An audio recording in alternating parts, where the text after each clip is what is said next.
שיהיה המשך ערב מבורך. ולאותה בחורה ששאלה אותי על המשפט, חיים שלי שלא תעיזי, ואני לא מתביישת שוב ולא מצטערת על אף מילה מניסיון לשלוח או את הבת או הבן שלך למשפחתון בדימונה שטוען שהם דתיים.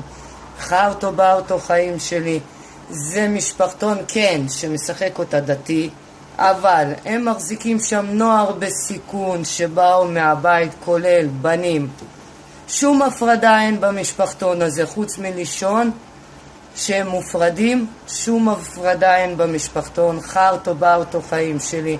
יש שם עד היום נער שכמה וכמה בנות כבר התלוננו על אותו נער, על הטרדות.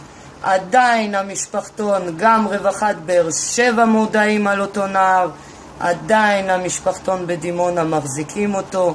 שום הגנה, הבנות שעברו הטרדה על ידי הנער הזה לא קיבלו, גם כשהוגשו תלונות במשטרה הבנות האלו לא קיבלו הגנה, לא מהמשפחתון בדימונה ולא שום נעליים אמיגוס. המשפחתון בדימונה שטוענים שלנוער חרטו אמיגוס הוא לא דתי, חרטו בארטו הייתי שם, תערובת שלמה של נוער בסיכון, גם אם זה נערים שמטרידים נערות, עדיין ביחד יושבים, יחד עם המשפחה, אנשי צוות שם.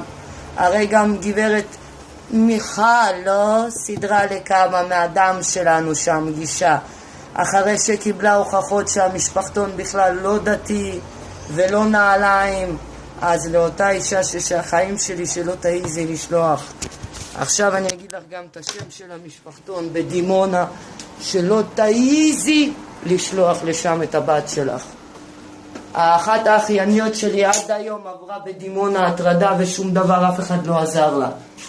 אני אגיד לך, איך קוראים? שחר. תיזהרו להגיע למשפחתון דימונה שחר, במיוחד לבנות, לא לשלוח לשם בנות, כי יש שם כן תערובת ונערים בסיכון שיוצאים מהבית, וגם לצערי הרב גם אם הם מטרידים הם עדיין נשארים לשבת עם הבנות שלכם במשפחתון דימונה שחר. שלא תעיזי לקרב לשם את הבת שלך חמודה. אם את לא רוצה שהבת שלך השם ישמור, אז תתרחקי מהמשפחתון הזה. הוא לא דתי ולא שום דבר, אין שם שום הפרדה, שקר וכזב.